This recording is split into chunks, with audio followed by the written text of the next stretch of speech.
tarde. Vamos dar início a mais uma reunião do Grupo de Estudos de Tumores Hereditários Latinoamérica.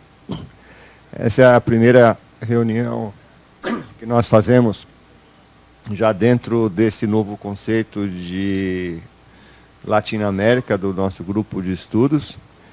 E a nossa ideia é uma participação mais ampla de todos os colegas interessados no estudo de tumores hereditários de toda a América Latina. Nós já temos participantes da Argentina, do Chile, do Uruguai, da Colômbia.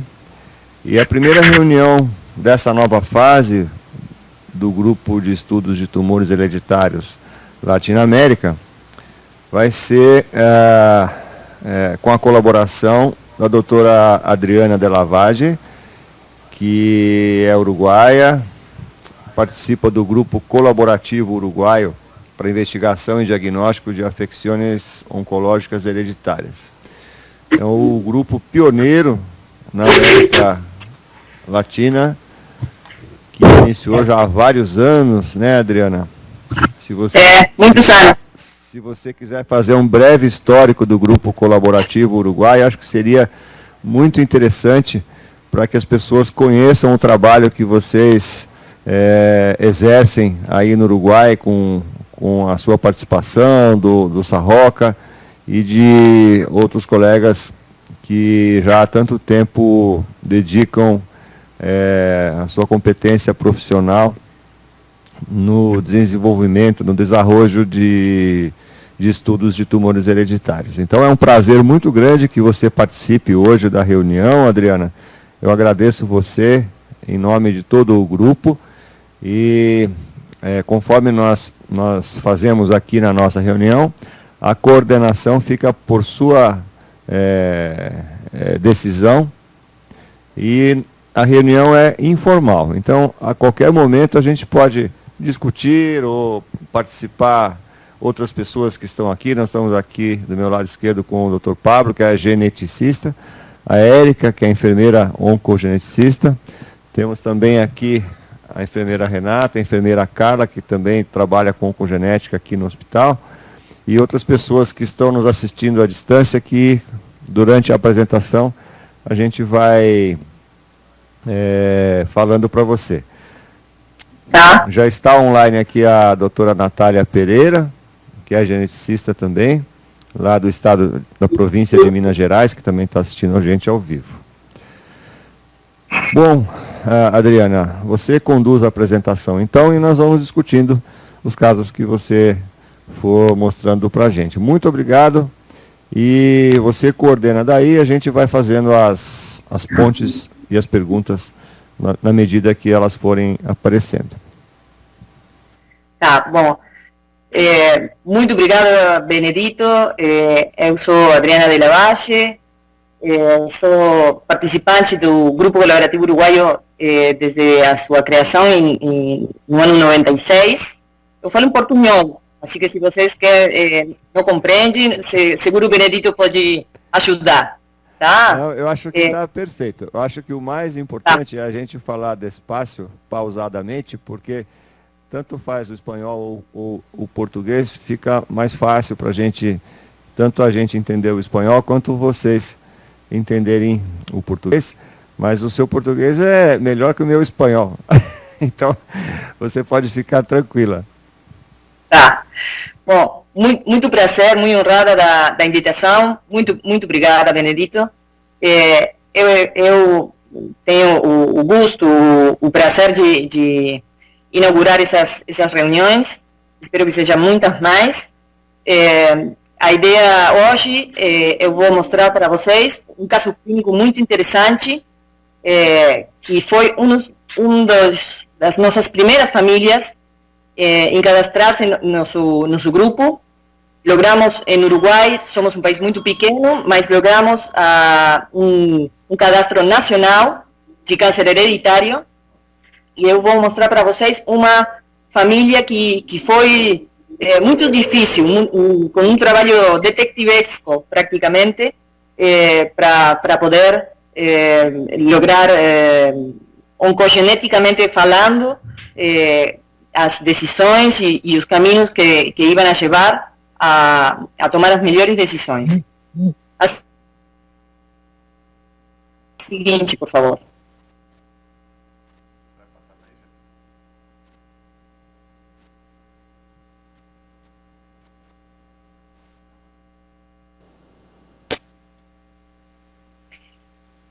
Aí escuta bem? Falhou um pouquinho, Adriana. Agora voltou. Essa família, no ano 99, ingressou a nosso cadastro, um senhor, vocês veem aí, de 52 anos, que tinha uma irmã morta por um câncer de cólon, uma mãe com um câncer de cólon, um tio. E aí, quando o senhor, propósito nosso, vino a consulta, um tio dele havia sido diagnosticado de câncer de cólon direito aos 64 anos, e eu não lembro mal, não vejo muito bem as diapos.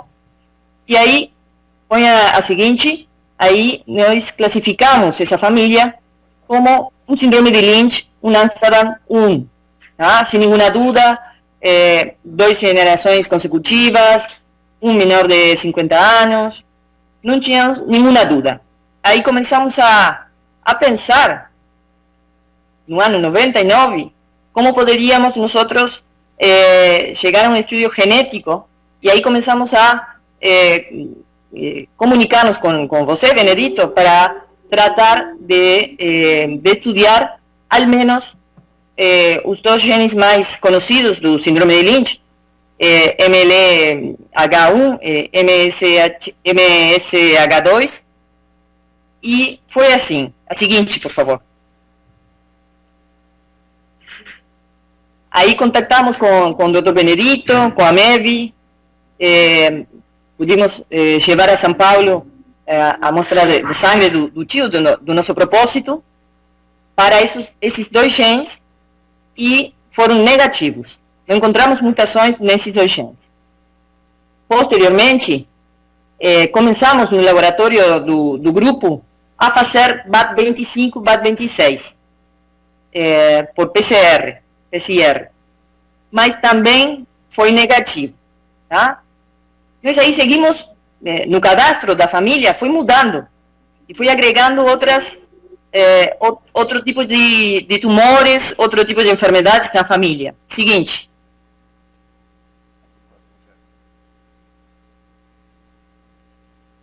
Aí, há pouco tempo, o nosso propósito desenvolveu um câncer de cólon direito.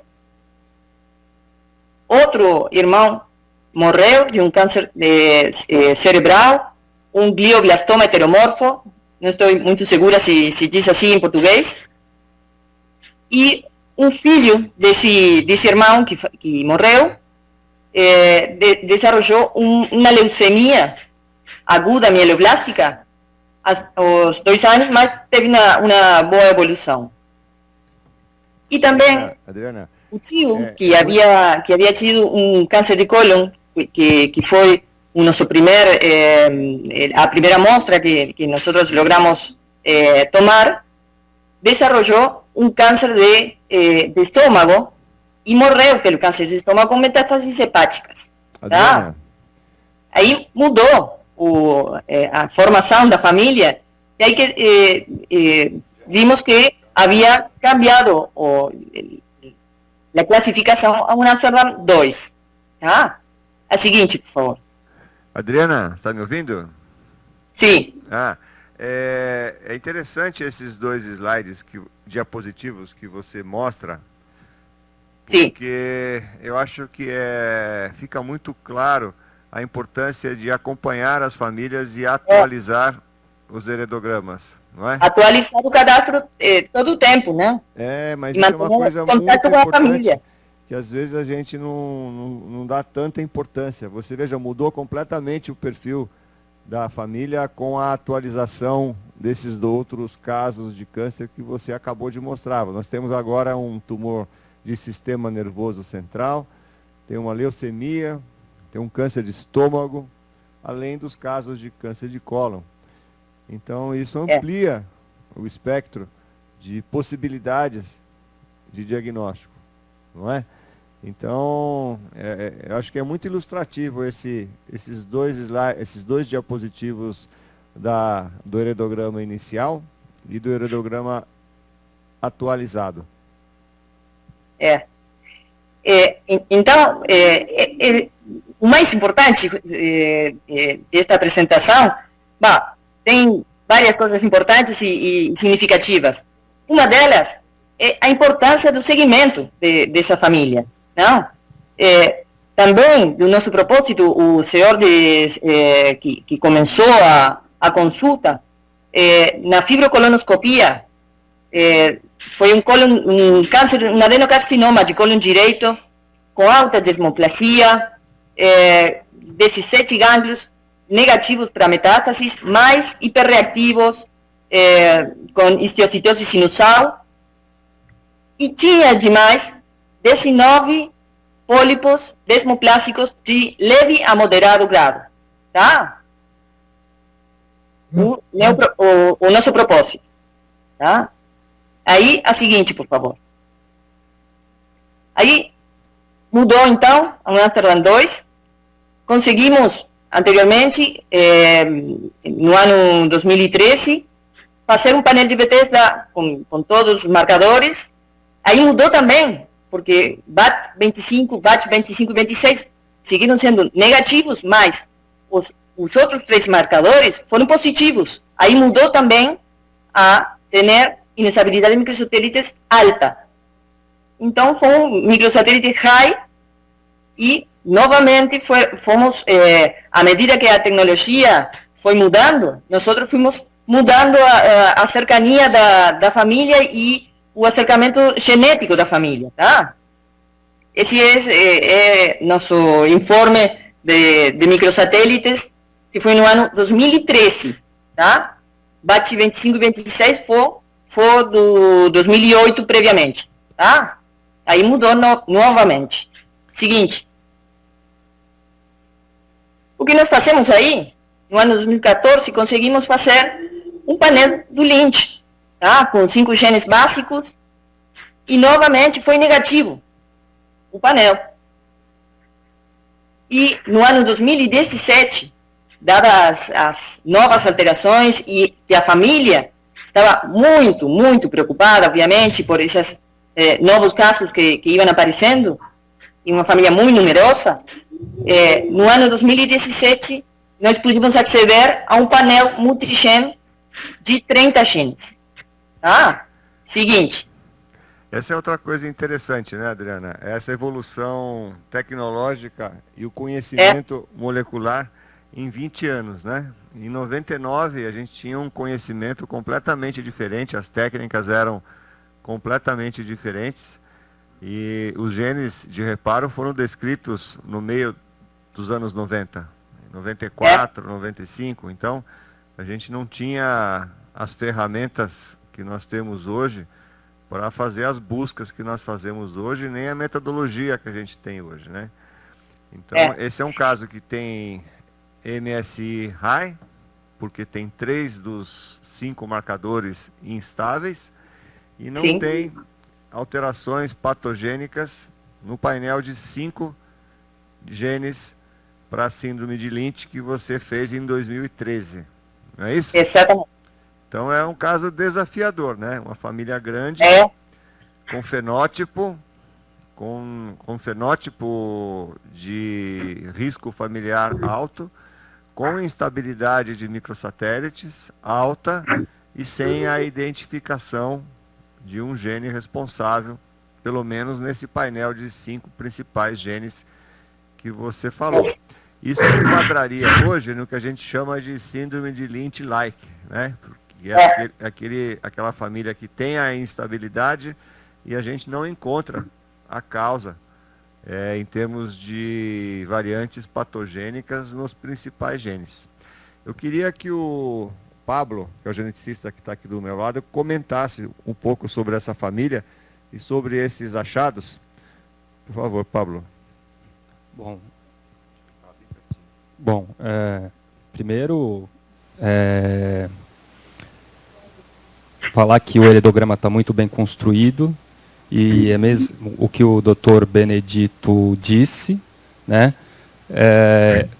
O heredograma, ele é um retrato, né? Ele é uma foto do momento de uma determinada família, como você mostrou no primeiro heredograma.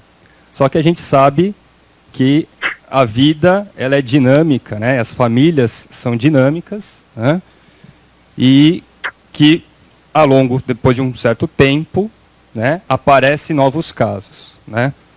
Bom, para mim fica muito claro, né, que se trata de uma síndrome de predisposição hereditária ao câncer, né, devido a diversos indivíduos atados, né, todos aí parentes de primeiro e segundo e terceiro grau, né, com fenótipos muito parecidos, né, câncer de cólon. Também surgiu, após algum tempo, um membro da família com tumor de sistema nervoso central, um glioma, né? Até comentei aqui com o Dr. Benedito que poderia ser uma síndrome de Turcot, né? Que é câncer de cólon com glioma, né? Mas, e uma outra coisa que é importante ressaltar é que o exame genético, né? Ele, quando não vem uma variante patogênica, né, nós não podemos falar que o exame é negativo. Isso mesmo. Né? Mas ele é inconclusivo. Né?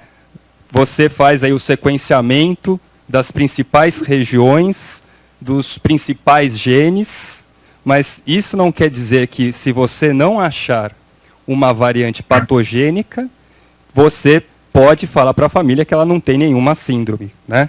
Porque é sempre bom lembrar que a clínica, o exame clínico e a história, né, a anamnese, ela é soberana. Né? Então, a gente não pode diagnosticar o resultado do exame. Né? Então, é importante que a gente continue investigando e acompanhando essa família, porque uma hora, e eu espero que você, mais à frente, vai nos dar o resultado, né, o diagnóstico. Né? Então, a gente tem que investigar e acompanhar essa família, porque uma hora nós vamos chegar no diagnóstico. E a hora chegou. Só para comentar aqui, Adriana, nós estamos com a Karen Alves, lá do Chile, assistindo a gente.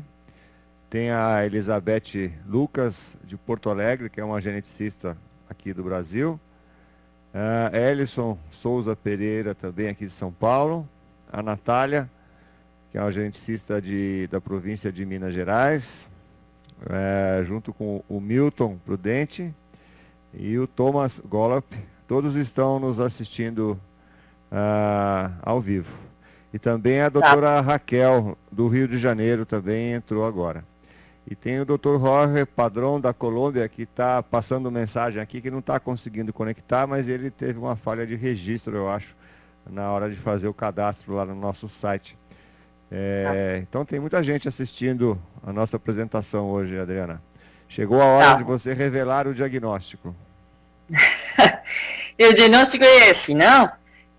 2 mutações patogênicas no multi-H gene diferentes, tá? Patogênicas as 2, em 2 lugares diferentes, exon 7 e exon 13, tá? Passa o seguinte, por favor. Aí vocês veem, são 2 mutações em 2 regiões diferentes, uma exon 7, outra exon 13. Aí nós tínhamos que falar para o paciente, não? Teníamos 2 mutações, não sabíamos se era homocigoto ou heterocigoto para essas mutações, e tínhamos que testear o resto da família, dos filhos, dos sobrinhos, não? Dos irmãos. Então, foi o que nós fizemos. Seguinte, por favor. Você não tinha informação se ela era monoalélica ou bialélica, é isso? Não sabia, tá? E aí encontramos isso. O nosso paciente tem 2 mutações. Mas olhem o resto da família, tá? Eu tentei fazer mais gráfico o que nós encontramos. Vermelho, uma mutação, exon 7. Verde, outra mutação, exon 3. E aí o paciente tinha as 2. Mas, olhem os filhos. Uma das filhas deles tem uma e outra filha tem outra. Tá?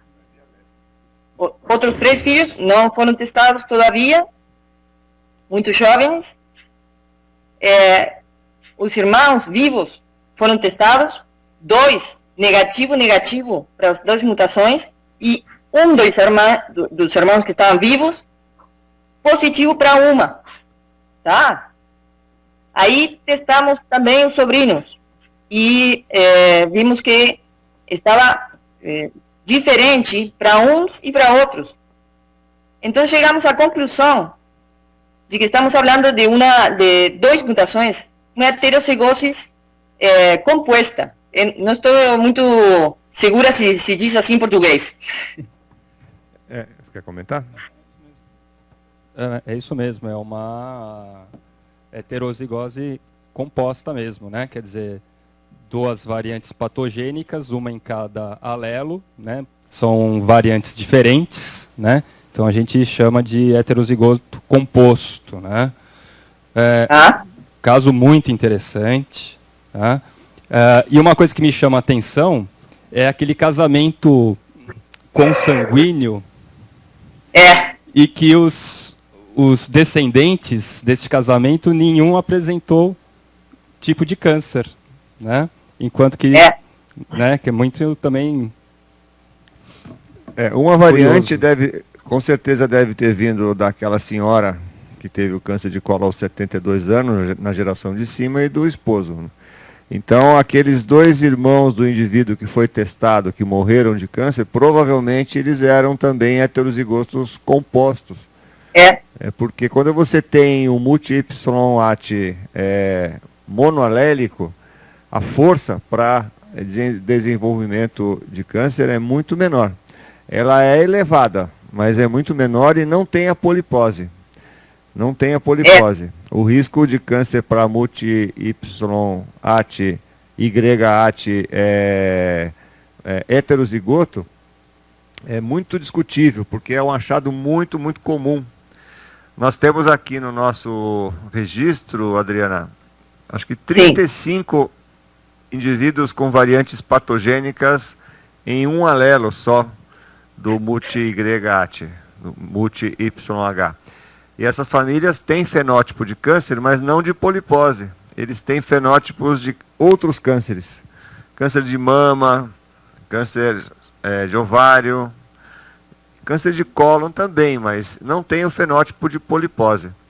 Então, esse indivíduo testado, ele provavelmente tinha um fenótipo, como você falou, de polipose atenuada, porque ele tinha vários pólipos, né? 19. E os 2 filhos dele, as 2 filhas que tem cada uma delas, uma das variantes, elas não vão ter pólipos, elas vão ter um risco aumentado em médio grau para outros tumores.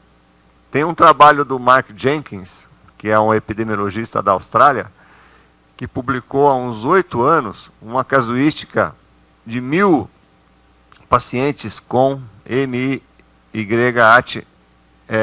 heterozigoto, só um alelo patogênico. E ele mostra, é um trabalho muito interessante, que ele mostra o risco aumentado de câncer, uma lista enorme de cânceres com maior risco, mas não para polipose. Então, essa é uma família exemplar, né, de como você deve fazer uma busca oncogenética e orientação, porque tem uma variabilidade de possibilidades aí muito grande, né, Adriana? Eu ia te perguntar, tem uma irmã do propósito que tem uma marca no meio, ela é portadora ou não? Ah, um dote, aí? Isso. Ela tem pólipos. Um pólipo. Ah, só um. Só um. Negativa? Não tem. Negativa. Não tem a mutação. Ah, ok. Essa. Mas tem um pólipo. Como 40% da população. Aqui no Uruguai. Pólipo de outra causa, né? E aí, vocês podem olhar no paciente da leucemia, ele é negativo também. A leucemia foi por outra causa, não foi por o multi. Ou seja, uma leucemia que não tem relação com o multigregate. Não tem. Então, mais uma lição aprendida com essa família. Nem sempre você vai ter pólipos ou cânceres relacionados à causa genética. Você pode ter, como você está provando aí, uma pessoa com leucemia, uma pessoa com pólipos, sem variantes patogênicas, né? E várias pessoas com variantes patogênicas aí do multigregate não tem nada, né? Tem uma, não duas, tem três, nada. 4, 5, 6, 7, 8, 9. Não tem, tampouco. 9 pessoas com variantes sem alterações. Quem teve foi o heterozigoto composto. E seguramente os irmãos dele, que morreram, também seriam. Devemos tomar um pouco... Parte dos tumores, não? Nós devemos tomar um pouco de cuidado também quando nós analisamos um heredograma, justamente por causa que, às vezes, isso é um fator que complica, né, o nosso diagnóstico, que são indivíduos na família com câncer, né, e que nem sempre aquele câncer é fruto da variante patogênica, né? Por exemplo, quando você falou que aquele indivíduo tinha leucemia, nós já começamos aqui a pensar em outras hipóteses diagnósticas, né? E, como a gente pode ver, o menino lá com a leucemia não tem a variante patogênica. Então, a gente tem que tomar muito cuidado quando a gente vai analisar um heredograma grande, né, com diversos indivíduos com câncer, né? Porque nem sempre a gente tem que pensar que o câncer é uma doença que tem uma alta incidência na população, né? E às vezes aquele câncer naquela família não é fruto da variante patogênica. E aí nós pensamos em fazer as recomendações, não? Nesse momento nós trabalhamos com o laboratório Clor, em Estados Unidos, tá? As recomendações do laboratório, seguinte, por favor. Foram as que vocês conhecem, tá? A fibrocolonoscopia, a partir dos 40 anos, quando é homocigoto, não? Contém uma só mutação. Não tem recomendações para quem tem 2 mutações, ou para um heterocigoto composto, tá? Mas nós mantuvimos essa recomendação, a fibrocolonoscopia, a fibrogastroscopia, segundo os hallazgos, e o exame clínico anual de cada um a partir de 40 anos. Previamente, a gente pensou que não era justificado, sobretudo a descendência do nosso propósito, porque eles não eram heterocigotos compostos. Eles eram homocigotos para de cada uma das mutações. Eu não sei se vocês estão de acordo com essa recomendação, era uma das coisas a conversar, a discutir com vocês. Foi o que nós estamos planteando a esta família, igual às recomendações do Collor. Tem algumas recomendações para quando existe o heterozigoto composto, que tem os 2 alelos alterados, que é iniciar as colonoscopias um pouco mais cedo do que a população em geral, e tem um risco aumentado, um pouco aumentado, para câncer de endométrio na mulher. Então, acrescenta-se aí uma avaliação ginecológica anual, mas sem evidência nível A na literatura, né? Então, é isso que está escrito nos guidelines. Alguns guidelines incluem a endoscopia digestiva alta junto com a colonoscopia. Então, eu penso que fazer um ultrassom de abdômen e pelvis anual junto com uma colonoscopia e uma endoscopia, que pode ser a colonoscopia entre 1 e 2 anos e a endoscopia a cada 3 anos, estaria suficiente para esses pacientes que têm os 2 alelos. Quando você tem um alelo só, seja qualquer uma das 2 variantes patogênicas, aí fica muito complicado, porque não tem nenhum guideline na literatura que fale qual vai ser o segmento melhor para essa família. O que normalmente o NCCN, que é um guideline americano que a gente costuma seguir bastante aqui no Brasil, recomenda, é analisar personalizadamente o fenótipo da família e adaptar o segmento para os tumores que se apresentam na respectiva família que você está avaliando.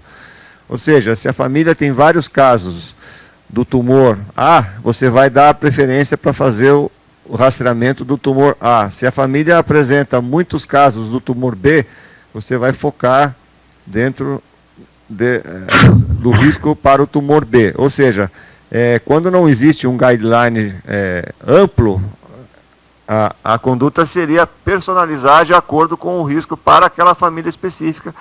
Como você tem um heredograma muito bem desenhado e detalhado, você pode adaptar um segmento personalizado para essa família.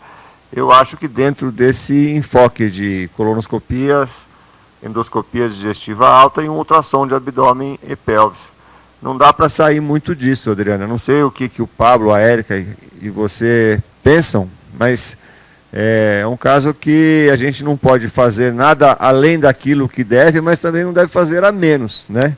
A gente tem que ter um equilíbrio de dar uma segurança de que está fazendo um rastreamento dentro do risco estabelecido para aquela família. O que você acha?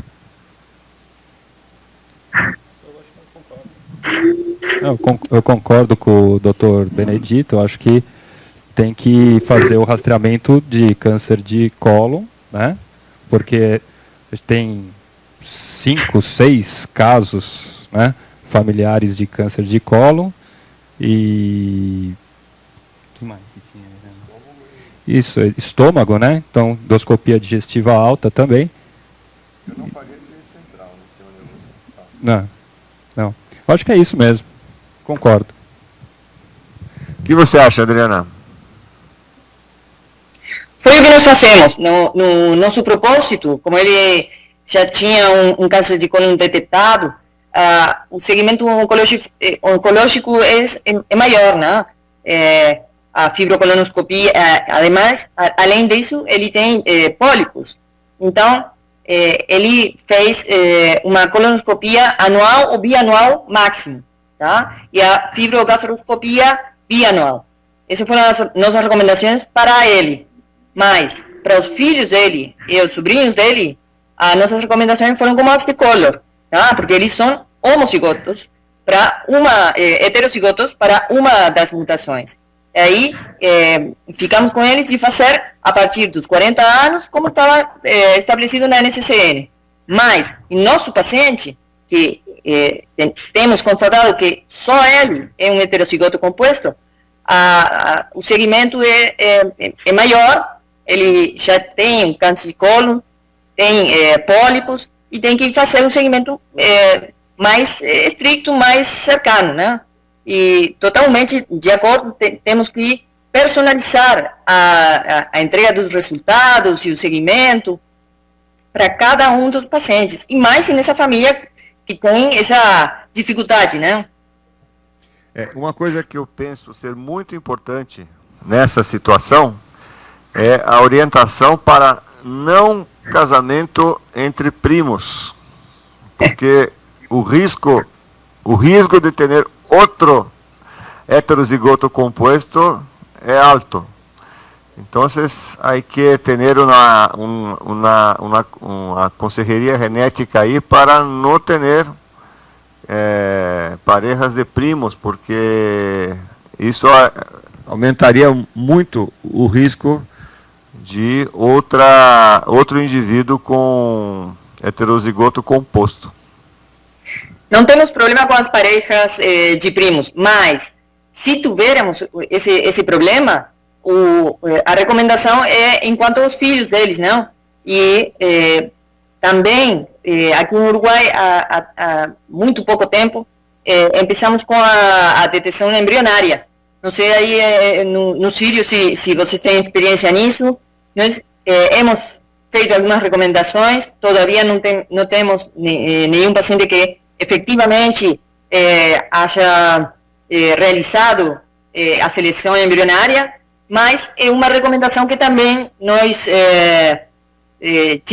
tivemos que fazer nessa família e em outras. Eu gostaria de saber se os três filhos daquele casamento consanguíneo, eles foram testados molecularmente também? Foram testados, foram negativos os 3.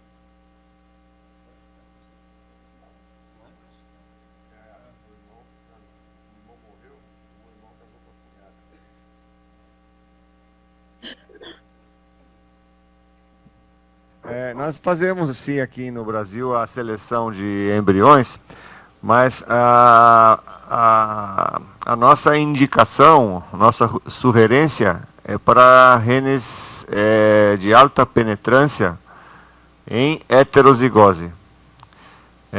Para doenças recessivas, o risco é mais baixo de ter uma pareja com os dois, o homem e a mulher com a alteração monoalélica. Então, em MYAT, nós não temos recomendado a seleção de embrião, mas para BRCA, TP53 e outros genes de penetrância alta, aí sim, né? E hoje a gente tem uma rotina aqui junto com o grupo do laboratório e da fertilidade para fazer essa seleção, que é uma rotina acessível e possível para famílias que queiram fazer o planejamento dos filhos sem o risco de 50% de transmitir aquela variante patogênica autossômica dominante de alta penetrância para a geração seguinte. Tá bem. Nós ainda não temos nenhum caso que tenha elegido essa técnica, e também só fazemos essas recomendações, P53, APC, BRCA 1 e 2, e nada mais. Algum comentário mais? Você tem algum outro comentário, Adriana? Se você acha interessante colocarmos, nós temos ainda alguns minutos. A ver, seguinte. Tá, nada, fim. Tá pronto. Fim, muitas gracias. Obrigada.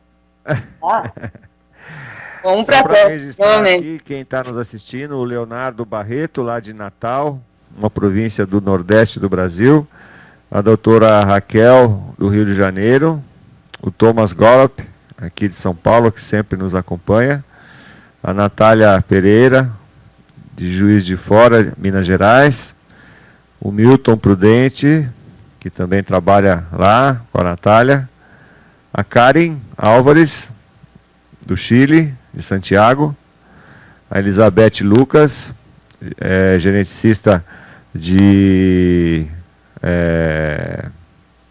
Porto Alegre, e Elison Souza Pereira da Silva, aqui de São Paulo. Eu recebi uma mensagem aqui com dúvida da reunião semanal. A reunião semanal a gente ainda não está com ela ativa. Por enquanto nós estamos com essa reunião tradicional aqui, transmitida desde o Hospital Sírio-Libanês em São Paulo. Excepcionalmente, na próxima semana nós vamos ter uma outra reunião. Nós não vamos ter um descanso de uma semana, não é, Jefferson? Então, na próxima semana, na próxima sexta-feira, vamos ter outra reunião às 14 horas, que vai ser coordenada pela doutora Florência Spirandelli, de Rosário, na Argentina, que é uma das fundadoras do ACETIER, que é um grupo de estudos de tumores hereditários que tem a sede em Rosário, na Argentina. Então, Adriana, muito obrigado, muitas graças por participar, pela sua disponibilidade e gentileza de preparar esse caso tão interessante e convidar todos vocês para a reunião da próxima semana com a doutora Florência, que vai nos trazer também 2 casos clínicos do registro lá de Rosário, na Argentina. Muito obrigado, Adriana. A palavra fica com você e depois a gente encerra aqui. Muito obrigada, o prazer para todos e estamos em contato para a próxima reunião, tá? Espero que você possa participar da próxima também, para dar a sua opinião. Obrigado, viu, Adriana? Obrigado a todos.